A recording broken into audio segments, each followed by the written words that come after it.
Ok, entonces ahí está, entonces entendido. Ahora les pido a ustedes, quiero compartir mi pantalla y me parece una ventanita que dice el anfitrión inhabilitó la función de compartir las pantallas de los participantes.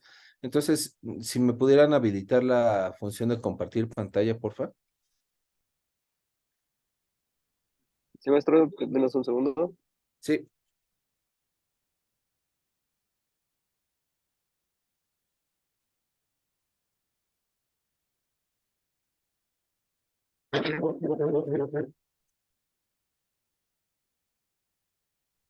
Listo, maestro. Ah, perfecto. Vamos a ver, vamos a ver. Entonces, ahora le doy de compartir pantalla y compartir pantalla. Y abro la presentación. Pantalla. Sí, ya nos Y aparece. sí, ok, perfecto. Entonces, les estaba platicando que abusando de la confianza de la doctora Tania, pues, obviamente, como ya vieron el programa, pues seguramente pues, nos estamos rezagando con respecto a los temas que me propuso Tania en el programita que me envió para este mes. Sin No, embargo, maestro, como usted considere, ¿no? Nosotros, sí, no, no. Sí, Tania, muchísimas gracias. Pero lo comento sobre todo porque si alguno de ustedes ve el programita, van a ver que pues como que los temas ya van a estar desfasados en algún momento, ¿no? Pero pero la verdad me siento como más cómodo pues haciendo comentarios o como la ocasión anterior que tuvimos ahí unos 10 o 15 minutitos de mini discusión y preguntas y todo eso. Entonces, pues bien. Habiendo dicho lo anterior, pues entonces continúo. Vamos a continuar con los comentarios sobre la clasificación 2021. Esta fue la última diapositiva que vimos, en donde recordamos que en la clasificación 2021 una gran novedad es que se incluyen gliomas de alto y bajo grado de tipo pediátrico y esa es una gran novedad. Y algo que hemos comentado es que a pesar de que se citan como gliomas de alto o bajo grado de tipo pediátrico, no quiere decir que sean exclusivamente de la etapa pediátrica. Y pues un ejemplo de ellos es el glioma difuso de la línea media H3K27 alterado, que se puede presentar, sí, ciertamente en niños predominantemente, pero también lo podemos identificar en pacientes adolescentes o en adultos jóvenes en la segunda o tercera década de la vida, ¿no? Como ejemplo, les había puesto estos ejemplos que cita la OMS en la publicación 2021. Una de estas nuevas neoplasias es el tumor neuroepitelial polimorfo de bajo grado de la juventud que presenta un patrón de crecimiento difuso. Aquí vemos los núcleos de las células neoplásicas sobre un fondo fibrilar discreto y pequeños capilares entre las células. Esta neoplasia puede tener cierta variación de los núcleos en cuanto al tamaño, y en ese sentido, los patólogos debemos de estar alerta porque estas variaciones de tamaño, a lo que llamamos pleomorfismo, pues nos pueden hacer pensar en un tumor de alto grado como un astrocitoma grado 3. Sin embargo, este pleomorfismo se encuentra dentro del espectro de la morfología de este astrocitoma grado 2. Una herramienta muy importante para el diagnóstico es que esta neoplasia, el tumor neuroepitelial polimorfo de bajo grado de la juventud, tiene expresión de este anticuerpo, de este marcador CD34. El CD34 en la patología lo utilizamos con mucha frecuencia para hacer evidentes vasos sanguíneos, puesto que marca vasos. En este caso, no marca vasos, sino marca el citoplasma de las células neoplásicas. Y como el citoplasma, el fondo fibrilar en realidad es una prolongación del citoplasma, es por eso que se ve este patrón de inmunomarcación difuso. Aquí la inmunohistoquímica que generalmente es la más usada o los reveladores dan un color, un color café como este, y esto es cuando decimos que hay inmunomarcación. Cuando decimos si un marcador es positivo o negativo, pues cada marcador puede tener ciertos parámetros, como lo veremos más adelante en otros anticuerpos, pero lo que sí podemos citar es que aquí hay inmunomarcación presente y difusa. Entonces, recapitulando, este tumor neuroepitelial polimorfo de bajo grado de la juventud es positivo para CD34. En otras palabras, si transformamos el comentario a una pregunta, ¿qué marcador es usualmente positivo en el tumor neuroepitelial de bajo grado de la juventud? Pues es el CD34. En contraparte, este es un tumor de bajo grado que, como les había platicado, está asociado a epilepsia de difícil control y no está asociado a disminución de la sobrevida ni nada por el estilo. Entonces, una vez que ustedes resequen el tumor, en teoría la epilepsia debe de mejorar, pero no le conlleva a defunción. En contraparte, los gliomas de tipo pediátrico de alto grado, esos son malignos, malignísimos, ¿no? Son de alto grado y lamentablemente los pacientes fallecen, todos. Y bueno, un ejemplo para ilustrar uno de estos grupos es el glioma hemisférico difuso con mutación del H3G34. Y les puse estos dos ejemplos porque la inmunohistoquímica nos ayuda. Esta neoplasia, morfológicamente, cuando lo vemos al microscopio, tiene dos patrones morfológicos. Uno es uno como el que se ilustra aquí, en donde podemos observar un patrón de crecimiento difuso, pero vean la celularidad, es hipercelular. Y miren, aprovechando estos dos ejemplos, miren, veamos un concepto que es la celularidad.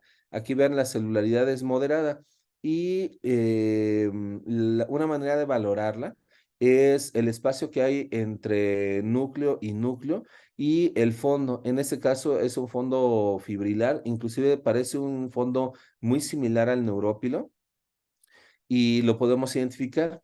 En cambio, esta es una celularidad moderada. Y vean aquí esta neoplasia tiene hipercelularidad. Vean los núcleos cómo están pegados casi, decimos, espalda con espalda o están muy juntitos unos con respecto a los otros. Y este fondo o el estroma, este fondo que hay entre ellos es muy escaso. Entonces, esta neoplasia es hipercelular. Otra característica que tiene esta neoplasia, esta fotomicrografía, es que los núcleos tienen un fenómeno como de amoldamiento. Es decir, los núcleos están como casi pegados unos con respecto a los otros y decimos como que se amoldan, como si formaran un pequeño mosaico, como los mosaicos que vemos en los pisos, ¿no? Entonces, esto es algo característico de neoplasias de alto grado, de manera general, ¿no? Y algo muy particular de esta neoplasia es que en este momento, en esta fotomicrografía, fíjense que no hay manera de decir con exactitud morfológica qué diferenciación tiene. A diferencia de esta fotomicrografía, aquí vemos este fondo similar al neurópilo, prácticamente fibrilar, y el fondo fibrilar es una huella morfológica de diferenciación glial. Entonces, eso es algo muy importante. El fondo fibrilar es una huella morfológica de diferenciación glial. Y aquí vean que no hay un fondo muy, muy claro, ¿no? Entonces, aquí es difícil definir la diferenciación. En este sentido, esta neoplasia tiene un aspecto poco diferenciado, pero particularmente embrionario, da un aspecto embrionario. Bueno, lo que les quiero transmitir es que este glioma hemisférico difuso H3G34 puede tener un aspecto embrionario y otro aspecto que puede tener es algo que no se muestra aquí. Puede tener un fondo fibrilar, puede tener hipercelularidad, puede tener pleomorfismo, proliferación microvascular y necrosis. ¿Y eso a qué les suena? Eso seguramente les suena a glioblastoma, ¿no? Entonces, el glioma hemisférico difuso H3G34 puede tener morfología de un tumor embrionario o bien de un glioblastoma. Y esto es algo muy, muy importante porque recuerden en qué grupo estamos. Estamos en los gliomas de alto grado difusos de tipo pediátrico. Entonces, imagínense un pequeño de 7 años, 8 años, con una neoplasia lateralizada, frontotemporal, en un pequeñito y que tiene características radiológicas de alto grado, pues debemos de pensar en algunas de estas neoplasias. Algo que me gustaría subrayarles es que si, y que pues sigue pasando hasta este momento, porque bueno, pues la realidad es que nos estamos adecuando a esta nueva clasificación y va a pasar un fenómeno muy particular que nos estamos adecuando en cuanto a esta clasificación en estos años y al paso del quinto año ya va a venir la siguiente clasificación, ¿no?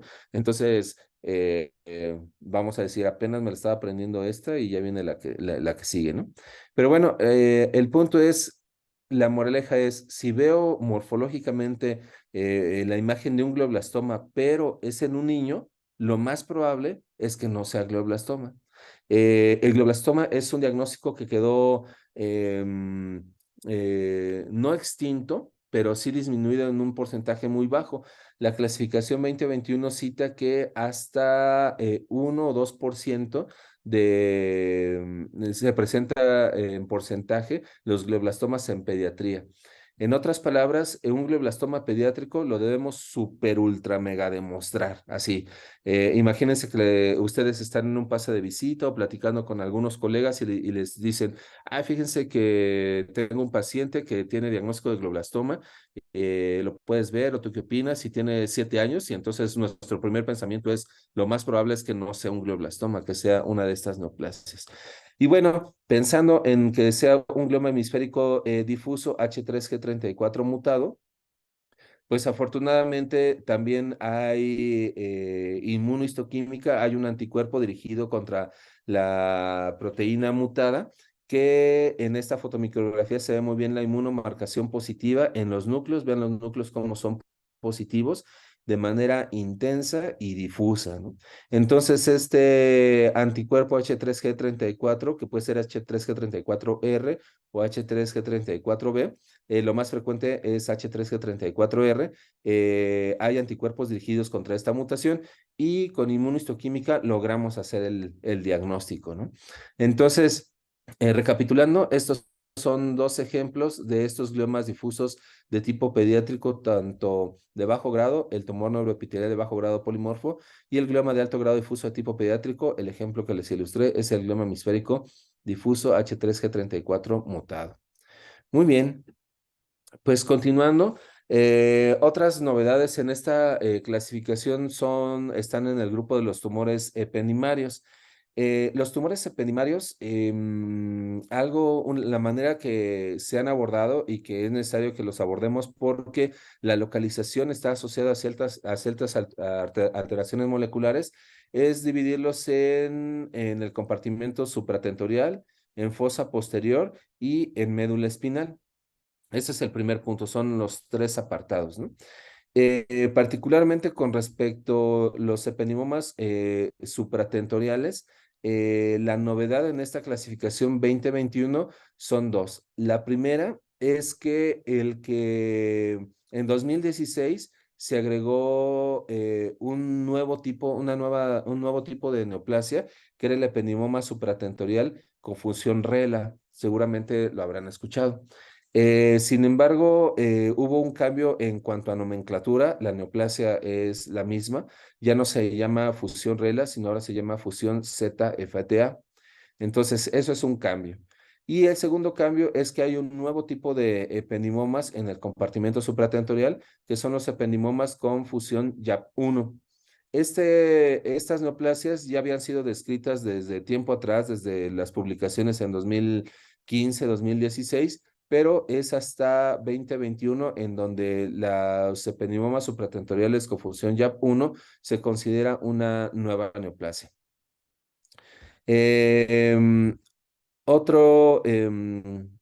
Bueno, aquí en la resonancia y en la fotomicrografía les ilustro un ejemplo con fusión ZFTA. Este ependimoma tiene una característica muy particular que, como podemos observar, es una neoplasia que se encuentra extraventricular.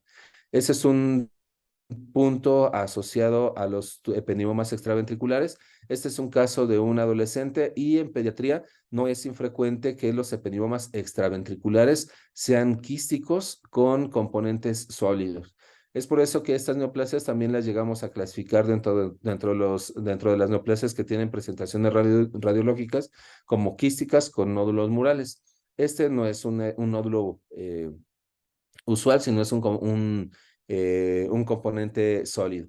Bueno, pues este epenioma supratentorial es extraventricular y tenía, aquí está la morfología.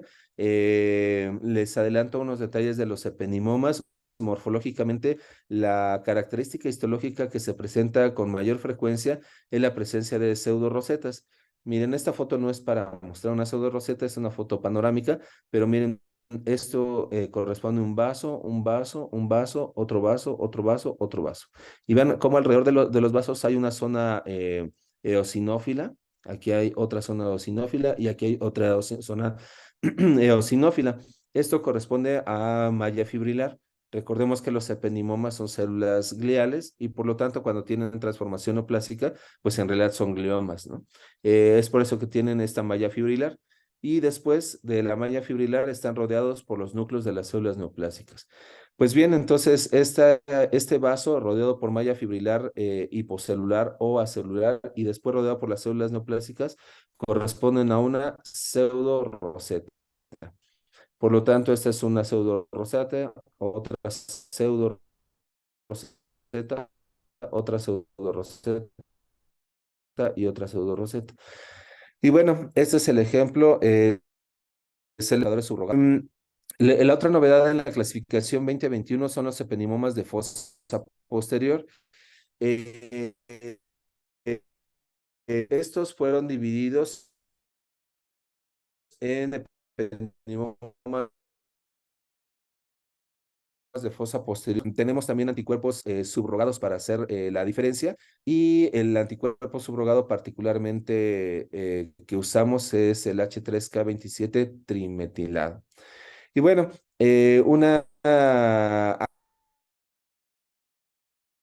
hay dos puntos importantes que me parecen importantes comentar en estos epenimomas de fosa posterior. El primero es que estas alteraciones moleculares tienen una correlación, en la mayor parte de los casos, con datos epidemiológicos.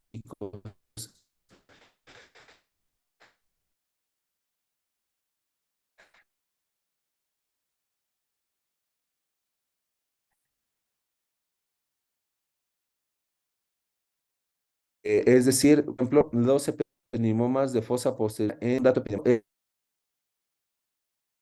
es que los epidemios de frecuencia en la adolescencia o en adultos a recordar. De tal forma que si ustedes tienen un paciente como el que se ilustra en esta resonancia magnética, en donde se identifica una neoplasia en fosa posterior, es un ependimoma y es un niño menor de 10 años, es muy probable y lo envían a patología y en patología identifican pseudorosetas. Vean en este momento aquí se identifican muchísimo mejor las pseudorosetas. Aquí se ve un vaso cortado transversalmente, aquí uno longitudinalmente. Vemos este fondo fibrilar hipocelular o acelular y de entre estos las células neoplásicas, esto corresponde a pseudorosetas.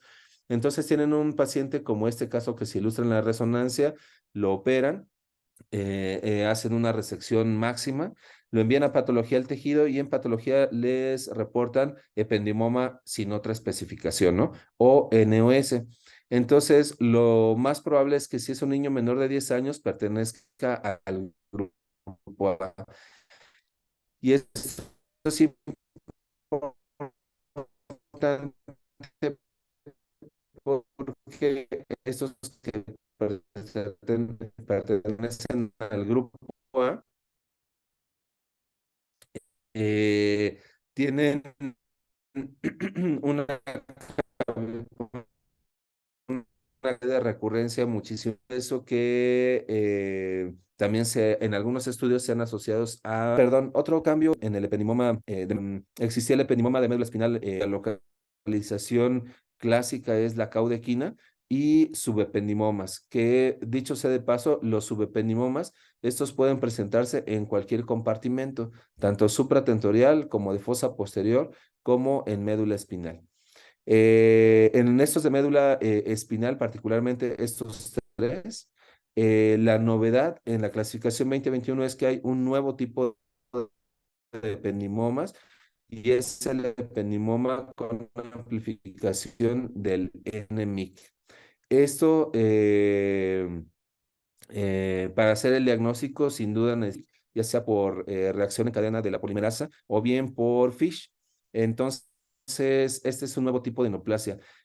Se agregó como un nuevo tipo de neoplasia por dos características. La primera, el detalle molecular. Y la segunda es que son tumores de alto grado, es decir, son grado 3. Eh, mm, Algo que nos ayuda un poco a los patólogos es que como son grado 3 tienen características de grado 3 histológicas, como por ejemplo necrosis, actividad mitótica, proliferación microvascular, hiperplasia endotelial, etcétera. Entonces, eso nosotros morfológicamente seguramente lo diagnosticaremos como ependimoma grado 3 y para clasificarlo necesitamos determinar esta amplificación. Em, Hago aquí un pequeño punto de reflexión porque esta nueva clasificación, de por sí los tumores cerebrales son enfermedades raras. Ustedes recordarán que en días pasados se conmemoró el Día Internacional de las Enfermedades Raras, ¿no? Si dan un vistazo van a encontrar las incidencias, que son incidencias muy bajas de estas neoplasias y en algunas clasificaciones van a encontrar a el glioblastoma como un ejemplo de enfermedad rara. Y el punto a reflexionar es el glioblastoma es la neoplasia glial autóctona más frecuente del sistema nervioso en adultos.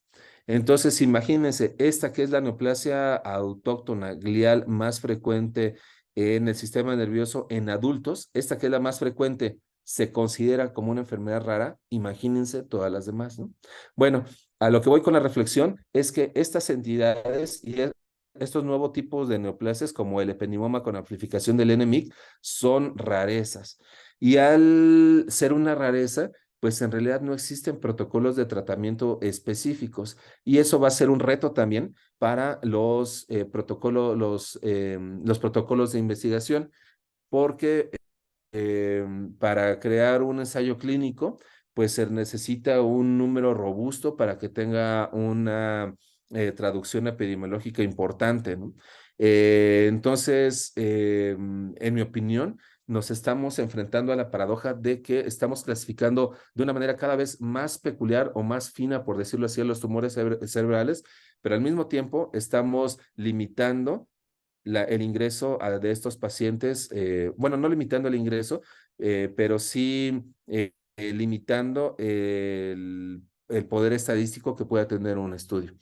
Bueno, vamos a ver cómo se van comportando a lo largo de los años estas neoplasias, pero mientras tanto, pues es importante que las conozcamos para que aprendamos del mismo lenguaje. La otra cosa a reflexionar es que estas alteraciones moleculares nos están sirviendo para clasificarlos, pero en mi opinión lo más importante es que nos debe de servir para tratarlos mejor, porque recordemos que las sobrevidas no han cambiado prácticamente nada en los últimos 50 años. Muy bien.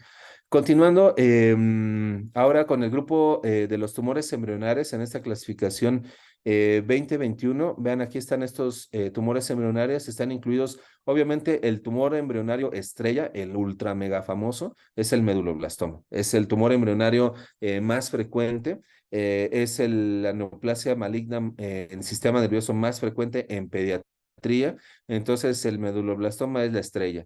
Y el meduloblastoma, en la clasificación 2016, ya se habían ingresado estos cuatro grupos moleculares con activación de la vía WNT, con activación de la vía Sonic-Hedgehog y los meduloblastomas que no pertenecen ni a la vía WNT ni a la vía Sonic-Hedgehog.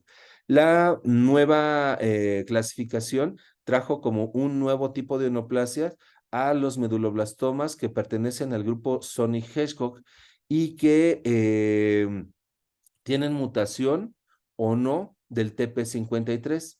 Y esto es importante porque un escenario sombrío son pequeñitos que tengan un meduloblastoma, que pertenezcan al grupo 2, al grupo Sony-Hedgehog, pero que además tengan mutación del TP53. Esto es una combinación molecular de mal pronóstico. Generalmente las sobrevidas disminuyen. Y aquellos que no tengan la mutación del TP53, pues son TP53 nativos, no mutados, o como se utiliza en inglés, wild type. Ustedes verán que cuando hablamos de nomenclatura, si escuchan hablar específicamente patólogos, se van a dar cuenta que nos cuesta trabajo decir wild type porque preferimos decirlo nativo o no mutado o intacto, porque wild type, cuando lo leemos en inglés lo entendemos como muy bien, pero si lo hacemos la traducción al español, diríamos que es como de tipo salvaje, ¿no? Y pues eso suena como raro, ¿no? En nuestro idioma suena raro. Entonces, usualmente decimos nativo o no mutado. Bueno, entonces, estos son los dos tipos nuevos de neoplasias para el caso del meduloblastoma Sony-Hedgehog. El otro comentario que les quiero hacer con respecto al meduloblastoma con activación de la vía Sony-Hedgehog es que, fíjense que estas neoplasias, esta vía de señalización tiene una correlación alta con respecto a los meduloblastomas morfológicamente definidos. ¿Se acuerdan cuáles son los meduloblastomas morfológicamente definidos? Son 4, ¿no? Dijimos el meduloblastoma clásico, el desmoplásico nodular, el de nodularidad extensa y el anaplásico, ¿no? Perfecto, muy bien. Bueno, pues hay una muy buena correlación morfológica entre los meduloblastomas desmoplásicos nodulares, como es el ejemplo que se ilustra en las fotomicrografías. Aquí vemos muy bien los nódulos. Miren, aquí se ve un nódulo, aquí otro nódulo, aquí otro nódulo, nódulo, nódulo. Esta tinción es una tinción necesaria para el diagnóstico, que es la tinción de retículo. Cuando decimos retículo, hacemos referencia a fibras reticulares.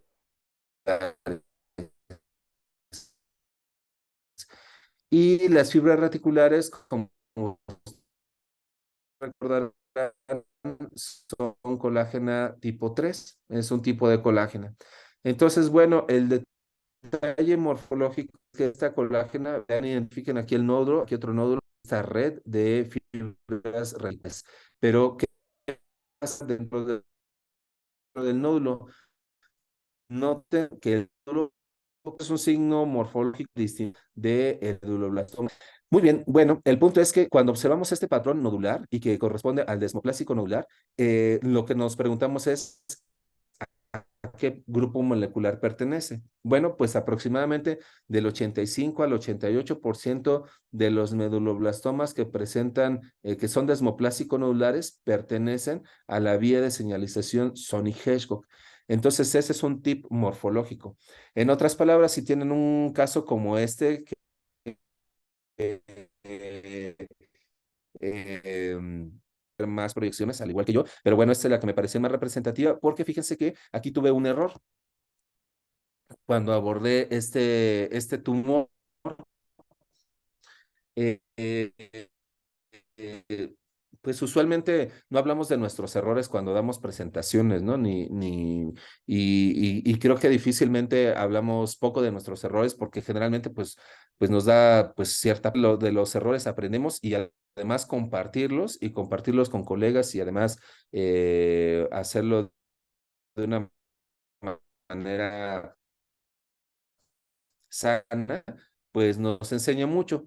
Y en ese sentido, vean, mi error estuvo en cuanto al abordar. Fíjense que esta neoplasia es de un pequeñito, no recuerdo la edad, pero es menor de 15 años. Eso, menor de 15 años, se abordé como una neoplasia decía que esta lesión era extraxial. Aquí, como pueden observar, pues se trata de un corte axial